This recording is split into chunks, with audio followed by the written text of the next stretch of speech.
Kita kehadiran director dan penulis dari Kodrat 2, Charles Ghazali. Selamat pagi. Selamat pagi. Gue pengen nanya satu sih sebenarnya. Ini kan tadi lu sempat bilang juga kan bahwa Kodrat 2 kan akan tayang di Lebaran. Dan Lebaran ada 5 film yang akan tayang. Kenapa Magma memilih film Kodrat 2 itu tayang di saat Lebaran, Mas? Karena produser kami kan Linda, kakak saya, dan Pak Sunil Samtani. Percaya bahwa film tentang seorang Ustadz Ruqyah yang mengangkat perlawanan seorang Ustadz Ruqyah dan seorang muslimah gitu, istrinya Kodrat, dalam melawan kebatilan, dalam melawan kuasa gelap yang berusaha untuk mempengaruhi mereka, berusaha mematikan iman mereka. Itu artinya filmnya bicara tentang perjuangan untuk mengejar kemenangan bagi agama Islam dan umat Muslim. Sudah selayaknya film itu dirayakan bersama penontonnya, terutama yang umat Muslim di hari kemenangan di Lebaran.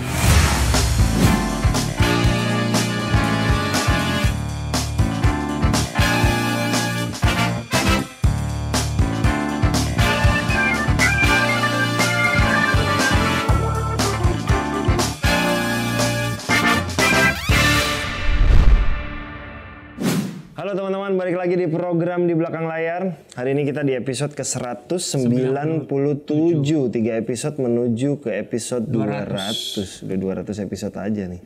Kita kehadiran seorang sutradara, penulis skenario yang filmnya bakal tayang Lebaran nanti. Ini salah satu film yang bakal tayang yang harusnya akan salah satu film yang menurut gue yang bakal ditunggu-tunggu juga sih sebenarnya. Harusnya meledak juga film ini. Kodrat 1 dulu meledak, dan ini adalah director dan penulis dari Kodrat 2, Charles Ghazali.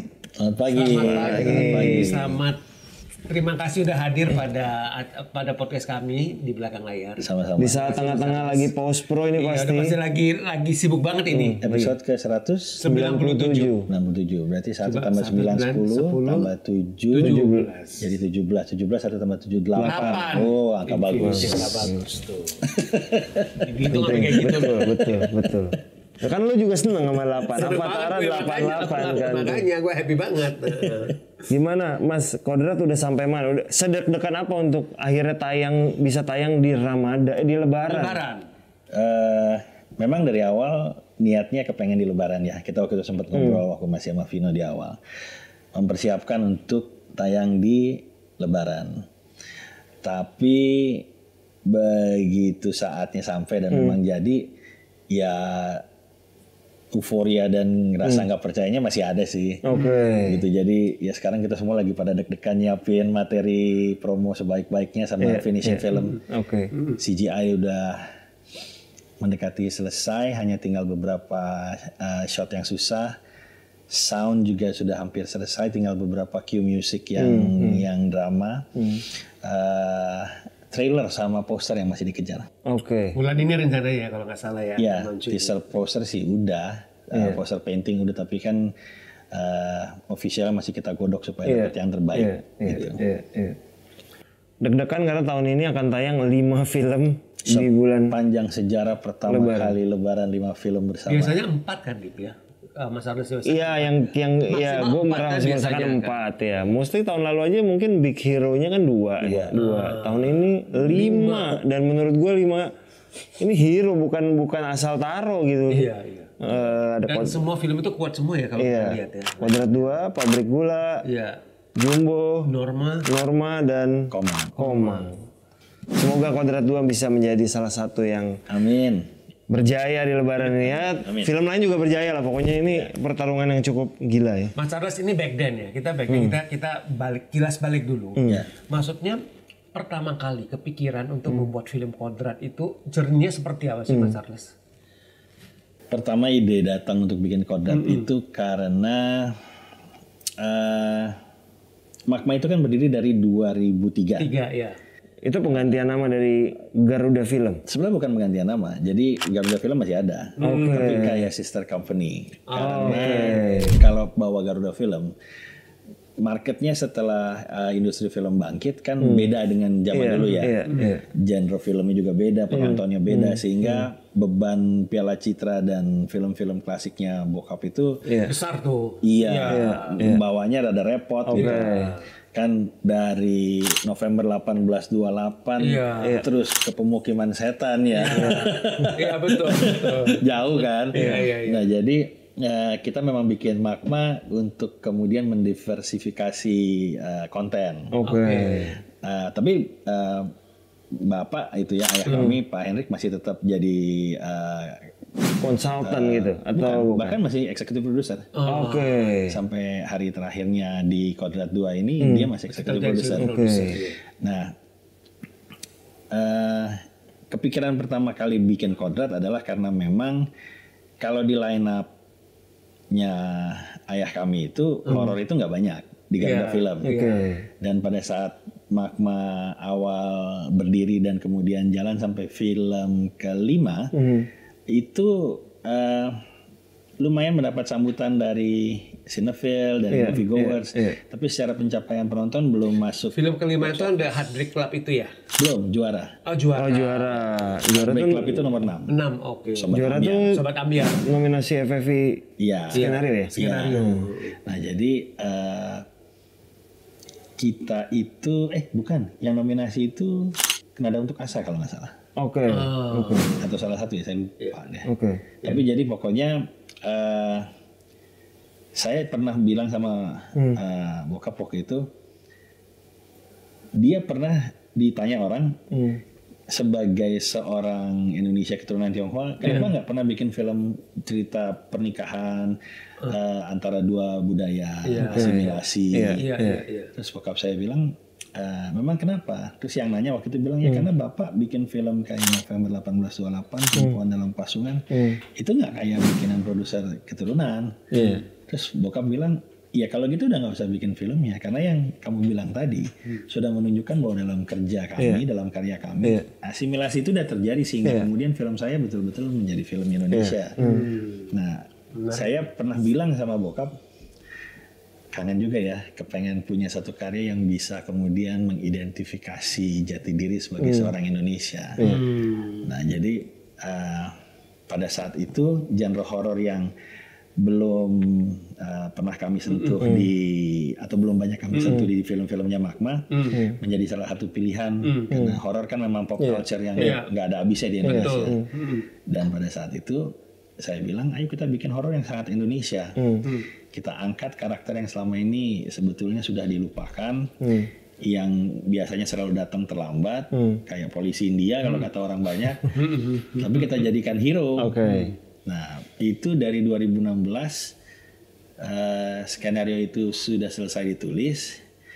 Kita coba berikan ke Vino dan Marsha pada saat itu. Judulnya udah Kodrat belum? Udah. Dari awal memang Kodrat. Dari awal udah Kodrat. Walaupun disuruh ganti berkali-kali karena mereka bilang Kodrat itu nggak horor judulnya. Kodrat itu dibilang film religi katanya. Kenapa milih judul itu, Mas? Nama kalau saya nggak salah datangnya dari penulis kami. Jadi yang nulis Kodrat itu kan 3 orang. Asaf Antariksa, Giareksi, sama saya. Itu dari Mas Asaf kayaknya. Mas Asaf. Nah jadi terus kita memang dari awal memberikan itu naskahnya ke Marsha dan ke Vino. Lewat Marsha kita titipin skripnya. Tapi Vino dengan schedule-nya yang luar biasa penuh, dahsyat sekali masuk. Mau nyelip aja nggak bisa itu. Marsha bilang saya tertarik dan mau ikut itu dari 2017. Tapi kadang nggak ketemu siapa ini yang gantiin Vino gitu ya. Kita nyoba berbagai macam nama, nggak ketemu. Ada yang ketemu, IP-nya nggak happy, ada yang IP-nya happy, kita nggak happy. Jadi akhirnya kita pending sampai masuk waktu pandemi. Nah, jadi kan kita bilang itu jadi ke pending benar-benar ya udah nantilah gitu ya. Iya. Karena kan kepengen jadi film yang bisa mengidentifikasi. Jadi nggak mau sembarangan. Nah, pada saat pandemi ya kita kemudian berpikir kan, ini kan kayak semacam restart ya. Di satu dunia bahkan termasuk Indonesia semuanya berhenti. Jadi saat pandemi berakhir kita kayak start baru, berarti film yang kita lepas saat itu harus bisa membuat kita mengejar posisi dari teman-teman yang lain yang sudah lebih dulu maju. 19 tahun Magma nunggu, akhirnya dapat Kodrat 1 di 2022. Baru tembus box office tuh. Iya. Sempat kelewat itu, kelewat tahun menunggu loh. Kelewat Sobat Ambyar dulu ya berarti ya itu ya. Iya. Tapi Sobat Ambyar kan kalau saya langsung straight to Direct to OTT ya. Tadinya enggak. Iya. Karena pandemi jadi direct to OTT. Padahal waktu itu orang semua bilang, wah Charles akhirnya sama Linda pecah nih telurnya. Iya. Mas Didi Kempot lagi top-topnya. Iya, kan? betul. Tahu satu pagi Linda telepon saya, dia bilang buka detik.com. Saya bilang kenapa? Buka. Saya lagi di toilet, lagi sikat gigi. Saya buka gitu, begitu baca almarhum Didi Kempot, aduh lemes saya. Itu nunduk gitu di washing sink gitu ya. Megangin odol sama sikat gigi gitu, airnya masih keluar lama gitu deh. Aduh ini apa lagi? Kita 3 kali nyaris sempat berpikir, kita 3 kali sempat berpikir apa kita masih mau terus bikin film ya dengan pencapaian yang belum pernah tembus box office gitu. Sempat sih 3 kali bertanya. Itu sampai bareng Cilinda sempat berpikir kayak gitu sama bokap gitu. Iya, walaupun papi nggak pernah secara langsung mengatakan sesuatu. Dia bilang coba tanya diri kalian sendiri, kan kalian mau berdikari, bahkan mau mencoba mandiri. Jadi memang dari awal tuh kita bikin film itu 5 filmnya Magma itu nyari sama sekali nggak ada sponsor. Maka production scale-nya mungkin belum besar seperti yang belakangan. Jadi pada saat memang akhirnya COVID datang dan keinginan untuk mengejar posisi itu terlintas, ya makanya kita ngajak berbagai macam PH untuk kolaborasi karena memang udah nggak bisa ya sendiri. Akhirnya Kodrat jadi film pertama yang berkolaborasi, makanya dengan berkolaborasi pertama sebenarnya di Sobat Ambyar. Oh, Sobat Ambyar. Iya. Dan itu karena kita habis kena hit project Gatot Kaca. Yang kerja nyaris 3 tahun nggak ada hasil. Ada Magmanya ya di Gatot Kaca ya? Sebelumnya. Satu hari sebelum produksi kami dan pemain itu hampir 400 orang, 380-an sekian orang itu dihentikan. Ya gue tahu journey itu sih karena kita juga berapa kali meeting juga kan. Betul. Tadinya Vino supposed to be Bima. Iya. Gitu. Jadi ya 3 tahun ya kerja tanpa hasil, terus dampaknya juga kan cukup memukul gitu. Jadi saya bilang waktu itu coba nyari job deh, saya bilang. Nah nyari job kita nawarin project itu ke Idiosource, Pak Andi Budiman, terus ketemu Robert Roni dan saya waktu itu cuma bilang sama Linda gini, kita mesti maju karena kalau enggak kita cuma akan dikenal orang nanti sebagai kalian yang waktu itu hampir bikin Gatot Kaca ya. Ya benar. Tapi terus gak jadi kan. Kalau kita berhenti di situ, kalau kita bilang, karena itu salah satu momen yang kita bilang kita udah diginin orang berapa kali nih. Apa kita berhenti apa nggak cocok ya? Saya bilang tapi gue bilang gue nggak mau sih. Karena kalau kita berhenti di sini, kita cuma jadi orang yang yang terakhir mau bikin itu. Hampir ya. Yang waktu itu nggak jadi bikin itu. Jadi betul. Saya bilang kita coba aja. Kita coba ide untuk membuat Sobat Ambyar dari Bagus Bramanti, kita callback, kita jalan, dapat ketemuan sama Pak Andi dalam waktu 2 minggu. Itu pitching tercepat yang pernah saya lakukan, 15 menit dia approve. Cuman budget minim sekali. Saya bilang nggak apa-apa. Saya bilang nggak apa-apa. Itu mungkin salah satu produksi terminim kita budgetnya. Saya bilang nggak apa-apa. Syuting nggak di Jakarta ya? Syutingnya kan semua di Solo kan? Tapi jadi gini, kejadian Gatot Kaca itu membuat kru-kru terus terang lagi-lagi ya karena production scale-nya berbeda. Kru yang kita biasa gunakan itu belum yang first class. Kru first class itu kita kejar di Gatot Kaca karena memang ini scale-nya besar. Kita bilang kita nggak bisa bikin yang kayak biasa. Nah kru-kru itu merasa senasib sepenanggungan dengan kami karena mereka lihat apa yang kita kerjakan. Jadi mereka masuk ke Sobat Ambyar itu nggak ngomong budget. Berapa yang ada yang bisa dibagi dari budget yang ada. Produksi tahun berapa Mas waktu Sobat Ambyar? 2017. Sobat Ambir tuh 2018 benar-benar 2 tahun sebelum 2018. Pandemi lah ya. Oke. Lu sempat nonton gak di itu? Nonton loh. Itu filmnya heartwarming banget tuh. 2018. Karena persis anak gue lahir. Iya. Oke. Itu salah satu film heartwarming yang menempel itu, kita kan nonton di awal-awal pandemi banget kan 2020 lah ya. 2019 kalau nggak salah ya. 2019 menuju pandemi ya. Iya. Jadi pandemi awal. Pandemi awal ya benar. 2019. Oke. Iya nontonnya di OTT kan. Iya. 2020 kita syuting openingnya Kodrat ya. Di Desember 26-27. Iya. 2021 April kita syuting principal Kodrat 1. Iya. Dengan keadaan masih pandemi tuh ya? Iya, bubbling jadinya. Iya. Bubbling karena ipar gua Dokter Arya itu dokter, jadi dia punya banyak koneksi ke nakes. Jadi setiap kali kita disidak kita memang lolos karena udah dijagain banget sama ipar. Iya. Dan itu syutingnya juga ada yang di Jakarta, ada di luar kota juga kan? Di Jogja nggak salah kan? Openingnya di Jakarta yang 3 menit itu. Terus kita ke Jogja. Iya, gue inget tuh. Kita ke Jogja, Jogjanya merah. Kita ke Gunung Kidul, COVID Gunung Kidul merah nomor 1. Kita balik ke Jogja, balik lagi Jogja nomor 1. Akhirnya kita berhenti karena kalau itu kita nggak berhenti kita nggak bisa pulang karena terus lockdown. Iya benar itu. Jadi sisa scene ending itu sempat break syutingnya duluan selama berapa sebulan 2 bulan lebih. 2 bulan lebih. Begitu pas ini lockdownnya udah mau dibuka, yang lain udah pada gerah kan, orang pada ini. Iya. Gue bilang ini udah pada mau masuk produksi lain, kita mesti syuting kalau nggak habis nih, sisa 5 hari. Iya. Jadi 5 hari itu syutingnya di Cisarua. Cisarua, gue inget tuh. Hotel kosong nggak bisa ini, kita pakai parkiran, kita bikin set. Kayak orang gila lah itu, pindahin set dari Jogja ke Cisarua. Frans Faat. Iya. Itu berarti udah kayak apa ya, hitungannya film pertama Magma yang membuka kembali after pandemi kayak jadinya akhirnya. Iya, dan pecah telur pertamanya Magma. Pecah telur pertama. Dan ini film pertama Vino horor. Iya. Iya kan? Betul. Iya. Betul. Dan Marsha juga kalau nggak salah. Marsha gue nggak tahu. Marsha enggak, udah ada Asih 2. Iya. Oh, oke. Vino paling nggak lah ya pembuka jadi film horor ya. Iya. Langsung jadi film horor pertama Vino dan meledak. Jodohnya emang harus nungguin Jodohnya Vino. memang sama harus nungguin Vino. Iya. Tapi ketika pertama kali bikin Kodrat, Mas, emang udah idenya langsung ada Kodrat 1, Kodrat 2, mungkin Kodrat 3. Iya. Oh, udah ada. Waktu lagi syuting Kodrat 1 baru ide yang plus satunya itu keluar. Tapi Kodrat itu udah bikinnya dari awal trilogi. Kenapa trilogi?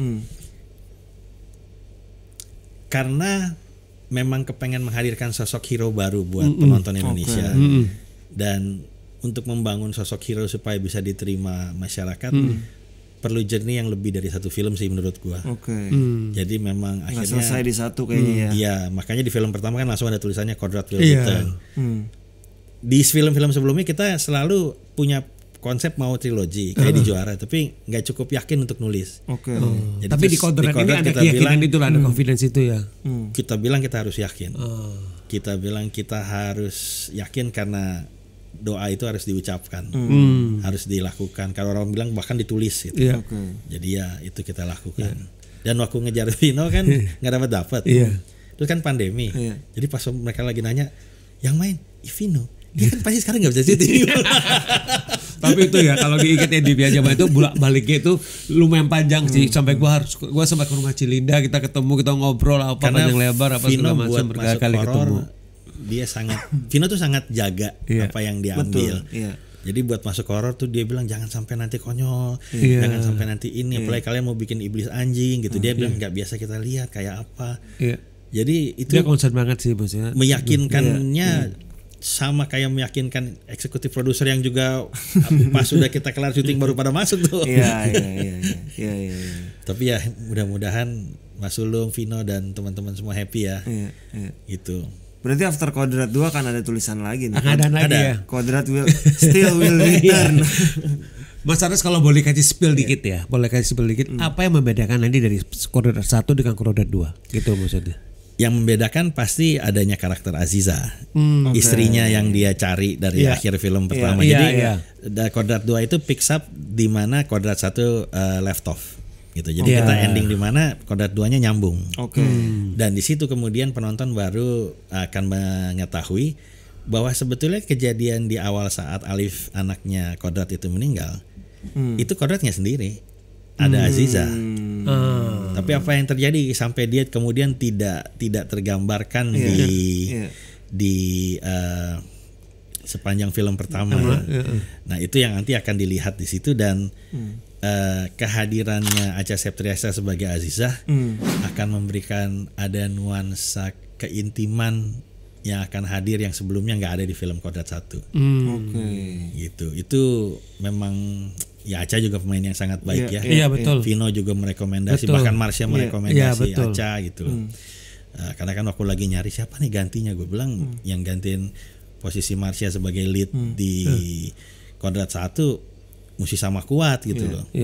Akhirnya terus ketemu Acha dan ternyata memang luar biasa. Dan Marsha sama Acha pernah di film Masalah juga kan, Nada Untuk Asa kan.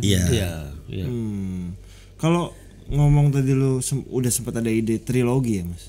Udah ada trilogi tuh secara premis udah tahu berarti. 1 akan kemana, 2 akan kemana, ya betul. Udah. Secara jalur cerita persisnya belum detail.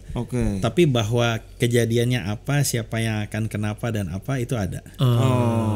Itu ada. Berarti lu tetap bikin skenario-nya benar-benar 1 selesai dulu baru lu bikin 2 atau tengah-tengah 1 gue udah bisa bikin 2 nih.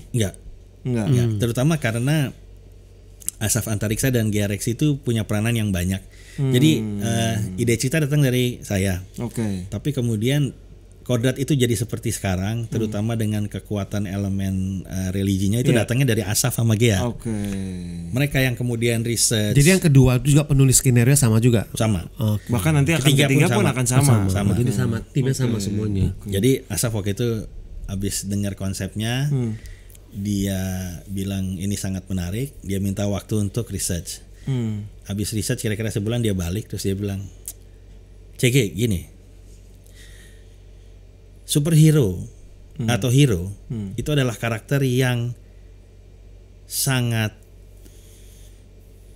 berdasar dari cerita-cerita kepahlawanan dan itu biasanya ditulis berdasarkan pemikiran-pemikiran fiktif atau fiksi, bahkan bisa mengarah ke fantasi. Jadi anything goes. Islam batasannya banyak. Kita nggak boleh salah. Satu salah rusak filmnya. Iya, betul. Jadi lu mesti pilih. Makanya kalau orang bilang Kodrat itu superhero, saya bilang bukan. Itu film horor. Karena memang unsur keislaman secara logika penulisan cerita nggak bisa digabung. Karena yang satu fiksi bisa apa aja, yang satu sangat berbatas. Bahkan karena saya kan Katolik ya. Jadi pas waktu lagi Kodrat itu sempat meninggal di penjara lalu dinyatakan sama Tuhan waktumu belum tiba. Sempat bingung saya, ini sama penulis di agama Islam kan tidak dikenal ada malaikat. Kita nggak pernah baca cerita-cerita Tuhan ngomong ada terdengar suara, nggak kayak di Katolik atau di Kristen gitu atau Buddha. Ada penampakan itu nggak ada.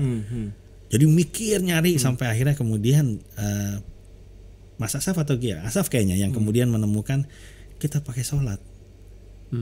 Karena sholat itu adalah panggilan orang untuk kembali menyembah kepada Tuhan. Jadi pada saat dia melakukan sholat, berarti dia sudah kembali menyerahkan dirinya kepada Tuhan. Dan baru di ya semacam dapat pencerahan. Itu belum waktunya. Jadi apapun yang Tuhan sudah takdirkan buat dia. Menjadi kodratnya terima. Itu waktu itu sempat bingung ini gimana cara ngasih taunya.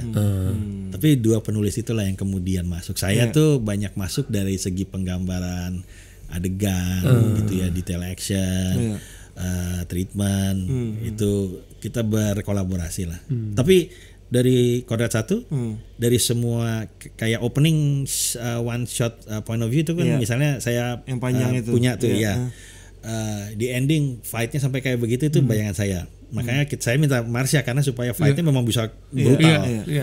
Tapi yang punya ide bikin kue ulang tahun yang kalau dipotong nyambung ke sini itu Asaf. Saya begitu baca saya bilang wah Mas Asaf nih gila nih, saya bilang ini bakal salah satu yang paling diomongin orang.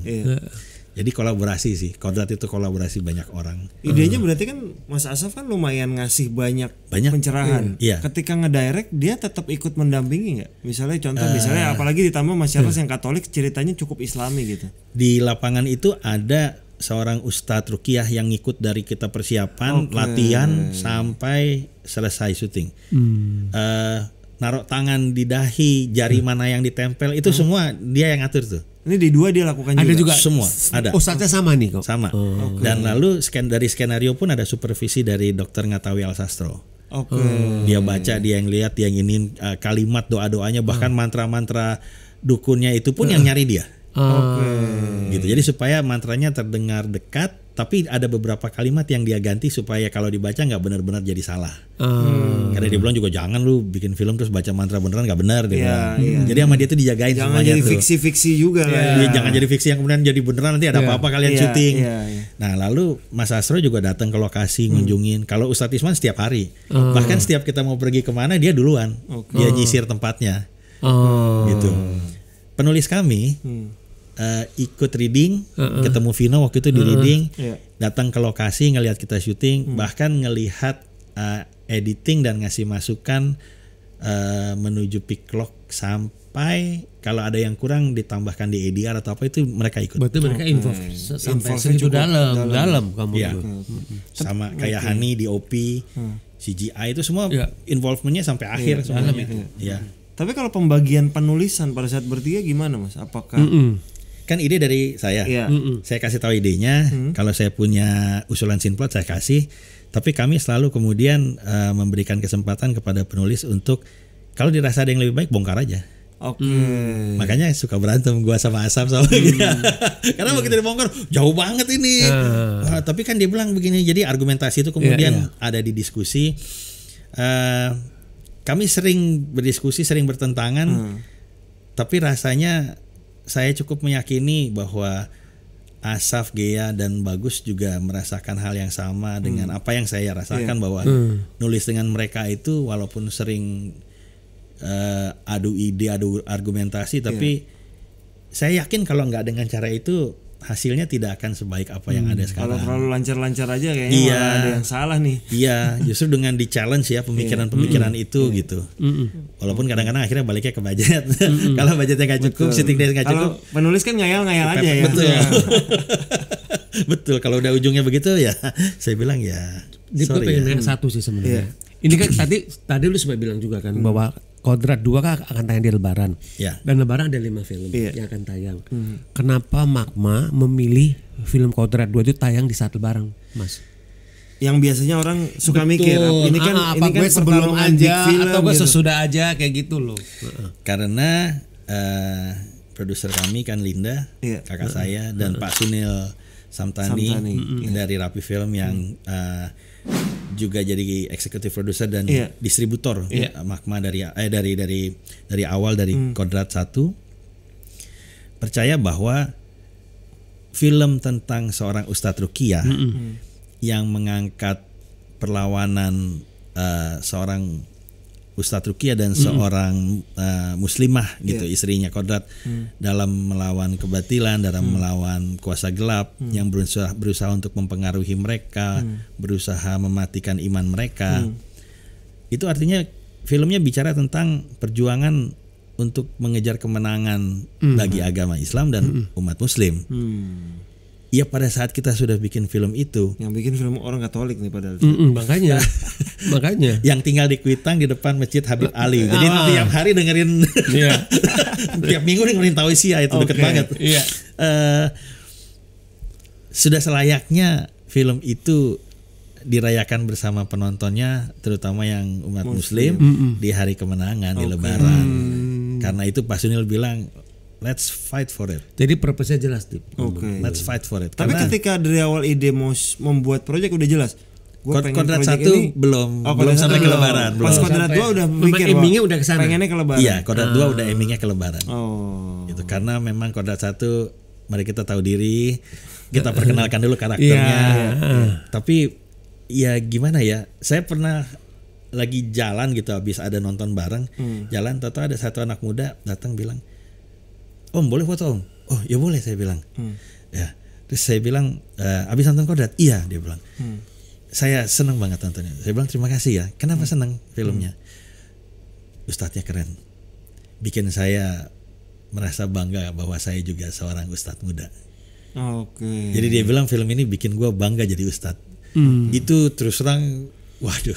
Iya tuh. Langsung rasanya aduh gitu. Jadi begitu itu kita sampein, waktu itu saya sampein pulang gitu ya. Terus beberapa teman di kantor bilang, ya berarti kita bikin film kedua udah mesti ngincar Lebaran. Karena berarti dampaknya diterima dengan baik. Iya betul. Tapi di saat yang bersamaan filmnya harus dijaga sebaik mungkin juga, jangan kemudian ngejar Lebaran terus filmnya sembarangan. Gitu. Makanya di film yang kedua ini kan bicara soal sholat tobat. Gitu. Jadi itu harusnya lebih relate ya. Iya, ke banyak penonton harusnya cukup relate gitu. Kalau ngomong Mas Charles ini kan kita tahu seorang anak dari Hendrik Ghazali gitu. Legenda film Indonesia. Kalau kita tarik sedikit dulu belajar filmnya dari bokap langsung apa gimana? Iya, betul. Dari ngelihat bokap kerja. Dari kecil itu. Dari kecil tuh ngikut. Diajak.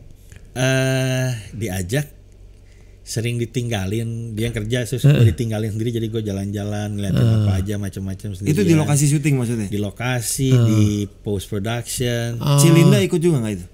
Linda itu kan bedanya sama saya 6 tahun. Jadi dia pada saat itu mungkin udah lebih susah diajak ya karena udah punya kegiatan.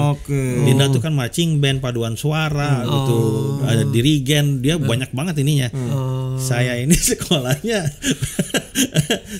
rada-rada, nilainya rada-rada, pernah nggak naik kelas sekali setahun.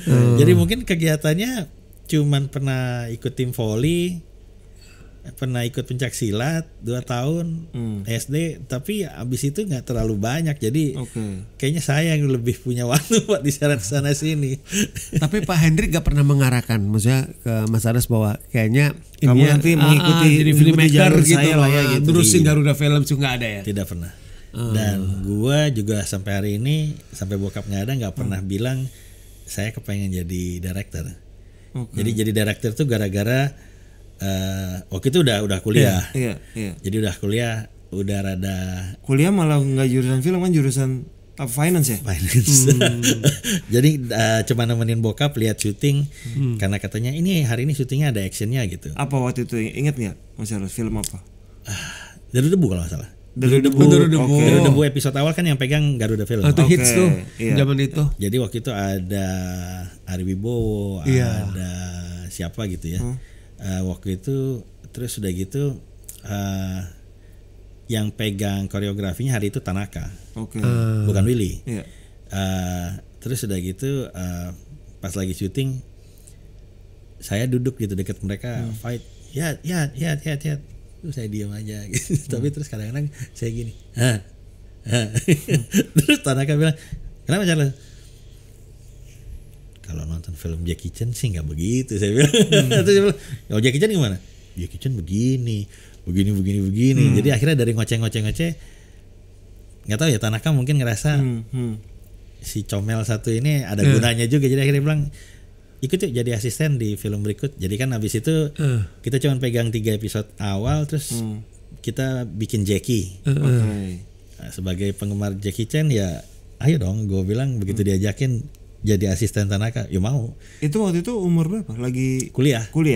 Jadi ya mau 20 ya. Itu asisten sutradara atau asisten sutradara, asisten fight, asisten editor. Honornya 250.000. Merangkap semua. Plus tukang dorong doli, karena gue jago dorong doli. Jadi sering sering nyelak jadi tukang dorong doli. Itu waktu begitu Mas, bokap lagi di mana? Ada di lokasi. Lihatin aja. Iya. Nah terus udah gitu dia bilang, tapi pokoknya sekolah mesti yang benar ya. Itu IP dari 3,8 sampai 1,01. Kalau udah sibuk tuh biasa. Di beberapa itu. Wah kacau nih. Tapi akhirnya sering izin lah. Jadi sering izin kalau lagi mau ujian saya izin sebulan gitu ya.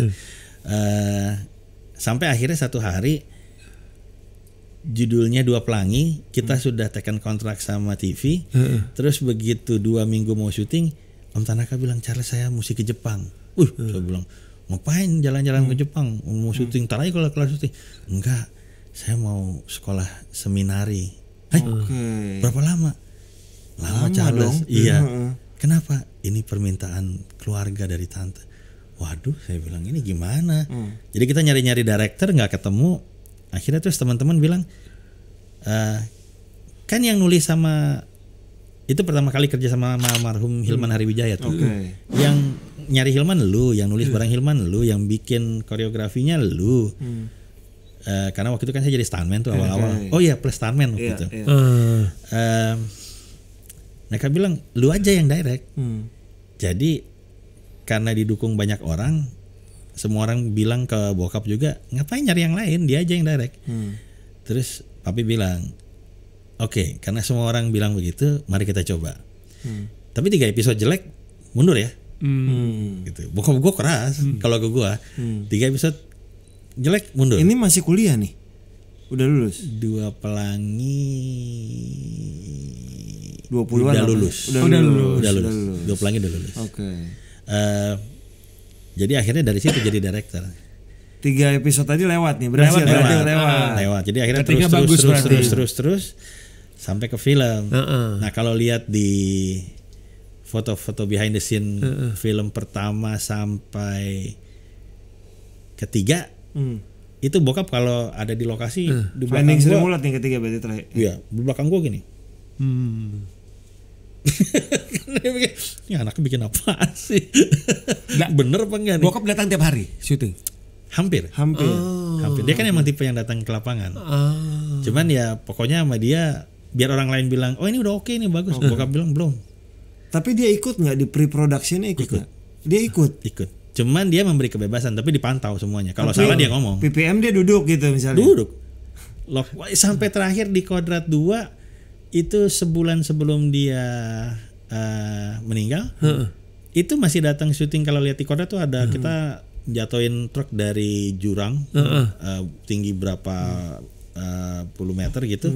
Itu dia masih naik ke atas tebingnya, melihat ke bawah, terus ngecek ke bawah. Jadi memang segitunya ya, segitu involved ya. Iya. Editing berarti dia ikut juga? Ikut. Duduk juga. Kodrat 2 itu dia lihat 40 menit pertamanya seminggu sebelum dia jalan. Dan di situ dia bilang, kamu milih Acha sangat tepat. Dia bilang, yang bisa mengimbangi Marsha dan bisa mendampingi Vino memang Acha, dia bilang. Tapi dia pernah nggak ngomong kayak kamu memang tepat sebagai sutradara gitu? Akhirnya. Jadi dia pernah mengatakan itu saat dia nonton Finding Sri Mulat dan Nada Untuk Asa. Iya. Dia juga suka banget sama Nada Untuk Asa. Iya, itu salah satu film yang gue suka. Terus di Kodrat pun dia memberikan selamat. Dan yang paling besar dia waktu lagi ngasih gue dukungan itu saat kita dipecat dari proyek Gatot Kaca. Iya. Karena dia takut dengan apa yang kan gue suka banget Superman ya. Jadi bikin Gatot Kaca itu kan Superman Indonesia. Terus tiba-tiba udah kerja 3 tahun mau syuting 1 hari diberhentiin. Dia takut gue breakdown. Dan itu kan film kita belum ada yang berhasil secara komersial ya. Berkali-kali belum bisa tembus box office, dapat proyek besar yang udah dipromoin di Jakarta Teater kayak begitu, dikenalin ke orang, ke wartawan, tahu-tahu diganti. Iya, dia takut gue breakdown dan nggak mau lanjutin film lagi, atau nggak tahu jadi apa lah gitu. Tapi ternyata dia bilang, lu bisa dengan tenang melewati semua ini. Dan waktu itu di kantor yang paling cepat ikhlas itu kayaknya emang saya. Sampai Chris Lee bilang, Charles, kamu ini antara ngobat atau memang orang yang sabarnya nggak ketulungan. Terus saya bilang, kenapa? Kok bisa ya ngadepin Gatot Kaca, tapi kayak aku aja marah berkali-kali gitu. Terus gue bilang, oh ya Tuhan aja baik sama gue. Jadi setelah gue dipecat dari Gatot Kaca, seminggu atau 10 hari kemudian anak perempuan pertama gue lahir. Dan cakep banget. Jadi gue ngelihat itu, gue ngerasa gue dikasih sesuatu yang jauh lebih berharga, yang mesti gue urus, yang mesti gue jaga. Ngapain gue ngurusin, ngapain mikirin orang lain, ngapain mikirin dia. Aku ini aja gitu loh. Makanya terus gue bilang sama Linda, kita mesti maju. Kalau nggak kita akan berhenti di sini dan dikenal orang cuma sebagai orang yang lu yang hampir waktu itu ya. Mas pengen nanya juga nih ke Mas Charles. Kalau kita lihat di PH Indonesia itu kan kalau misalkan suami istri itu mereka running PH kan udah ada beberapa ya kan. Nah, tapi siblings itu kan nggak banyak. Kamu gue ada kan Magma sama paling Mandela Pictures ya kayak gitu. Iya. Mau nanya Mas Charles itu yang ada kejadian kalau ada kakek, ada kakak baca kongsi ya. Gue pengen nanya nih, ini pembagian kerjaan sama kolaborasi dengan Cilinda itu gimana? Karena tadi kan, misalnya biar teman-teman sekalian juga tahu juga bahwa Cilinda itu nama lengkapnya Linda Gozali. Jadi biasanya Cilinda itu sebagai produser ya, Mas Charles ya. Dari itu seperti apa sih? 2003 kan berarti naik turun dan akhirnya tetap bertahan ya sampai sekarang. Kolaborasi kalian itu gimana? Jadi kolaborasinya lagi-lagi menurut gua dimungkinkan karena kami terlahir dengan gen yang berbeda. Oke. Linda tuh sangat taktis, sangat logik, sangat matematis. Oke. Saya saya suka berhayal. Sekolahnya nggak bener. Yang satu Excel ya. Iya. Yang satu tulis bukunya rapi, catatannya rapi. Buku sekolah gua tuh catatan gurunya tuh banyak yang kosong gitu, nyatet cuman ngikut di depan gitu, udah belakangnya kosong, nanti ganti lagi udah materi baru tapi nggak kelar lagi. Yang ada tuh gambar-gambar doodling gitu loh. Gambar-gambar doodling Superman lah, muka inilah, muka itu gitu, mobil ngebut-ngebut, nikung-nikung. Jadi memang awalnya cukup bumpy.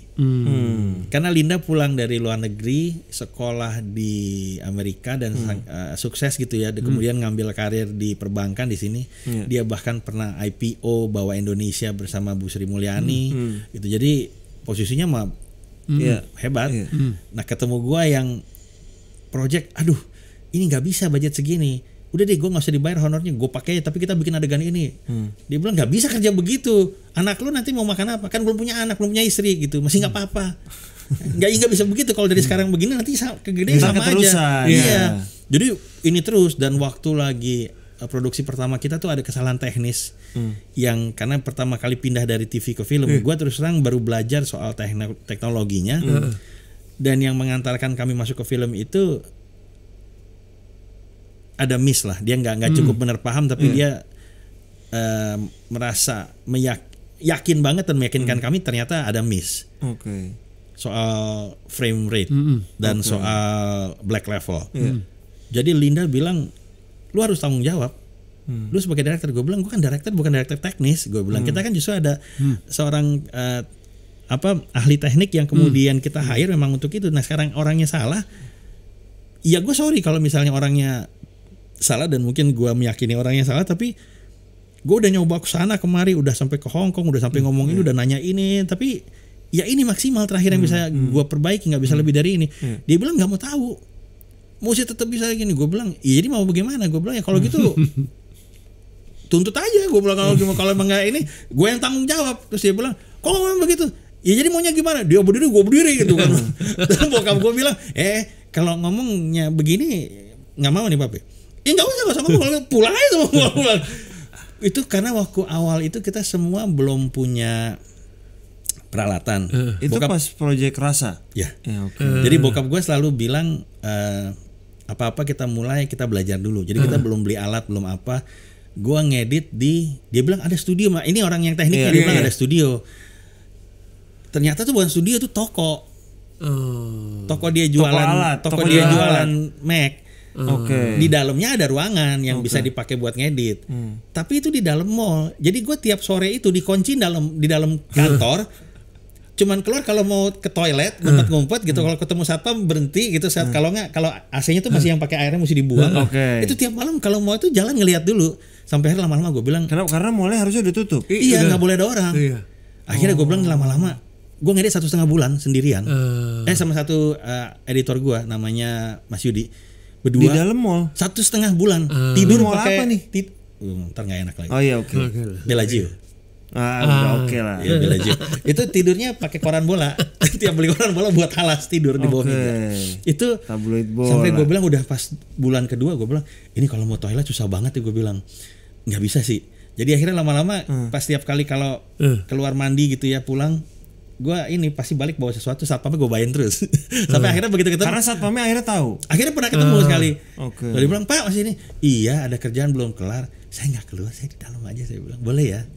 Oh ya, tapi jangan mana-mana ya. 1,5 bulan. Itu jadi masih pakai apa? Apa sih tutupan kalau toko tuh? Rolling door gitu. Rolling door. Pintu kunci di bawah, pintu kaca. Karena kan dia di dalam mall. Kaca, iya. Kunci kaca bawah. Iya, dari luar mah sebenarnya nggak kelihatan ya. Karena di dalam, masuk ruangan lagi. Tapi jadinya ya udah lagi stres begitu, udah gini, udah tahu salah, udah ngaku salah, udah ini masih itu, ya berdiri itu terakhirnya gua.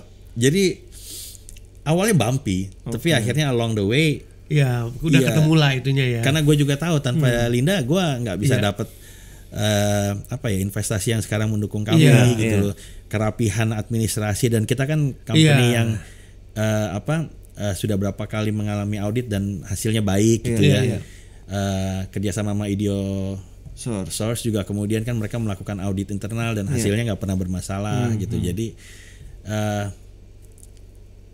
kalau nggak ada yang jagain belakang, ya gue nggak akan bisa berkreasi di depan senyaman ini. Ada Mas Yono, ada Mas Imron, ada Daniel, ada Pak Erwin. Itu semua orang yang ada di kantor. Bahkan Pak Dede yang jagain rumah dan nemenin istri sama bapak emak gue di rumah. Itu memberi gue kenyamanan saat gue harus keluar kota gitu. Jadi peran serta itu, ya bokap kan selalu bilang quote-nya, di industri film tidak ada Superman. Nggak ada satu orang yang bisa bikin film sendiri. Jackie Chan aja yang bisanya begitu banyak kreditnya, tetap harus dibantu itu tetap perlu orang lain. Tapi kalau orang-orang yang kemudian berkumpul, punya hati dan visi yang sama, punya niatan baik untuk bekerja semaksimal mungkin, akan bisa menghasilkan film Superman yang luar biasa. Mas Jarod tuh berapa bersaudara? Dua aja udah sama Cilina. Dynamic duo tuh. Kalau anak akan dilanjutkan film nggak kira-kira? 4 kan anaknya kan? Nah, udah kelihatan belum? Udah ada arah ke sana? Ada yang mengarah ke sana, tapi pasti yang pertama gue akan ngikutin apa yang dikasih orang tua gue. Selesai sekolah dulu. Setelah selesai sekolah, misalnya kalau pas kuliah ya mau ngambil double major ya boleh-boleh aja. Tapi setelah itu kalau memang tertarik, ya boleh dilihat selama memang punya bakat. Ya mungkin, tapi kalau mendorong ke sana belum tentu. Sudah diajak ke lokasi syuting belum? Susah. Malah nggak tertarik? Bukan, karena anak gue yang paling gede kan 9 tahun, yang paling kecil 1 tahun 8 bulan. Gue masang poster, kan kalau gue pasang poster gitu, dia kalau pulang sekolah dia lihat, Kodrat film Papa gitu, film Baba apa Kodrat 2 gitu, masih nggak apa-apa. Baba ini pemukiman setan apa? Baba kenapa tumpal darah? Gitu ya. Jadi gue masang poster film aja di rumah tuh bingung di kantor. Karena gue tinggal di kantor, jadi anak-anak gue pulang itu ngelewatin kantor. Gitu. Jadi mereka tahu apa yang gue kerjakan, mereka lihat apa yang gue lakukan. Tapi buat dibawa ke set susah. Iya. Bukan yang nggak mau, susah. Iya benar sih. Syutingnya lagi belum mungkin, kalau pas lagi drama mungkin lah ya. Tetap aja susah. Makanya kemarin kita bikin video klip buat OST-nya Kodrat 2. Itu gue bawa anak gue 4 mata, gue belum bawa ke set, suruh main di set seharian biar dia tahu bapaknya kerja apa. Iya benar. Jadi baru sekali ke set. Dulu pernah sekali tapi kecil banget, masih belum ngerti. Kalau sekarang udah ngerti agak susah. Kalau depan layar pernah nyobain nggak? Gua pernah waktu lagi, jadi gua filmnya bokap misalnya. Enggak. Jadi istri gua itu dulu model iklan. Terus pernah main sinetron. Pas ketemu gua itu ada satu project, terus dia main. Saking demennya gua sama dia, tapi gua kan cemen ya, gua orangnya nggak pedean. Jadi mau deketin dia malu. Jadi terus pas lagi itu ada peranan dia, ceritanya lagi susah, terus dia jual emas ke toko emas di Pasar Baru. Nah jadi kongko tukang jual emas. Gue baru nyari pemain, nggak ada yang pas. Gue aja sini. Pikir berdua kan, nih kenalan gitu main. Begitu main udah kelar, terus ya karena waktu itu memang budgetnya nggak gede, jadi gue yang edit. Begitu gue edit kelar, gue bilang anjing jelek banget. Tampang gue kayak orang kena suntik botox gitu, nggak ada reaksinya, yang diam gitu, grogi abis gue, keringet dingin. Gue tuh nervousan orangnya. Gitu. Kalau grogian tuh biar dulu, ini sekarang udah bisa begini. Dulu gue kalau diajak ngobrol begini keringetan abis biar di ruangan AC. Jadi akhirnya Gua buang. Jadi scene itu akhirnya gua buang. Satu kru bilang lihat dong. Gua bilang nggak ada. Kita udah diedit tapi kan, udah lihat dong. Nggak mau, gua bilang nggak ada. Jadi nggak ada yang pernah lihat tuh. Yang pernah lihat cuma gua sendiri. Bapak gua, bini gua semua nggak ada yang lihat. Saking jeleknya gua nggak pede, gua buang langsung tuh. Dan sejak itu gue menyatakan udah nggak usah deh macam-macam, lu kerja di belakang layar. Ya kan kadang ada ya, Mas Hanung suka muncul. Siapa tahu lu tertarik muncul lah. Kalau kita rame-rame bikin film kolaborasi satu hari kita muncul rame-rame, mungkin gue bisa. Tapi kalau di film sendiri lu nggak usah ya. Atau ya di film sendiri tapi rame-rame masih nggak apa-apa. Oke. Begitu dikasih dialog, dikasih ini terus suruh serius gitu. Mati lah udah. Jangan rusak. Nanti penontonnya pulang lagi. Oke. Kalau gue mau nanya terakhir ya, yang menurut lu ya, apa keistimewaan dari seorang Hendrik Ghazali yang lu teruskan di film-film Magma? Legasinya Pak Hendrik. Pasti lu kan ngelihat ya dari kecil ya, Mas. Dia tuh spesial, harus begini. Gue kan kayaknya nerusin deh ininya gitu. Legasinya Pak Hendrik. Gini, gua kan hidup 51 tahun sama bokap ya. Dari lahir sampai tinggal bareng. Jadi nggak pernah berjauhan. Jadi banyak hal yang kemudian masuk dari dia yang tanpa gua sadari jadi gaya gua juga. Way of life lah kayak gitu ya. Kalau di film dia selalu bilang, bikin film mesti benar, bikin film jangan sembarangan. Dan bikin film jangan bikin malu orang yang udah berjuang dan menuangkan segala ininya untuk kerja untuk bikin film itu. Jangan mengecewakan orang. Jadi bikin film itu mesti bertanggung jawab. Bahwa film itu mau genre apapun harus punya hearts yang perlu disampaikan. Itu yang kami bawa sebagai ciri kalau orang ngelihat mungkin di layar atau di film. Tapi yang sebetulnya lebih banyak itu adalah yang ada di belakang layar. Bokap gue selalu bilang, kita mungkin bukan company yang terbesar, nggak apa-apa. Tapi orang harus tetap mau kembali kerja sama kita karena apa? Oh, mereka kalau syuting sama kita selesai dari situ, mereka akan dicari orang lain karena hasilnya baik. Yang kedua, mereka mesti senang selama kerja. Jadi honor boleh bersaing, boleh ada yang lebih besar, tapi makan kita mesti enak. Tidak harus yang paling enak. Itu benar kalau itu. Dan tidak perlu mewah. Tapi harus enak dan cukup. Karena orang mau kerja, hatinya mesti happy. Lah kalau kemudian nggak merasa dihargai karena dikasih makanan yang nggak layak, gimana dia mau kerja dengan sepenuh hati kan? Jadi itu juga kami coba bawa sampai hari ini. Dan di kami, kecuali misalnya pemainnya punya diet khusus karena lagi program atau apa, pemain paling top sampai PU pembantu umum makannya sama, nggak boleh dibedain. Setuju. Produser datang pun makannya sama, duduknya jongkrok sama-sama. Itu bokap. Jadi kekeluargaan dan kebersamaan itu sih yang sekarang mungkin jadi ciri khasnya Magma yang gua bawa sama Linda dan bokap sama nyokap. Gitu. Jadi mudah-mudahan teman-teman yang kerja sama kami senang. PH-PH yang kolaborasi sama kami senang. Sama Sulung kadang-kadang kita rebut-rebutan tanggal atau apa, tapi mudah-mudahan selalu ada jalan keluar. Ada jalan keluar dan kita selalu bisa komunikasi dan hasilnya nggak mengecewakan. Itu sih yang kalau orang sekarang lihat Magma ada kebaikan itu yang datangnya memang semuanya dari bokap sama nyokap. Amin. Semoga gue sih percaya Magma bisa menjadi salah satu tolak ukur juga lah buat perfilman Indonesia. Amin. Seperti Imaginary juga yang maju pesat dan luar biasa. Amin. Hebat. Mas Charles sebagai penutup, ada yang mau disampaikan soal Kodrat 2 yang bakal tayang di Lebaran nanti?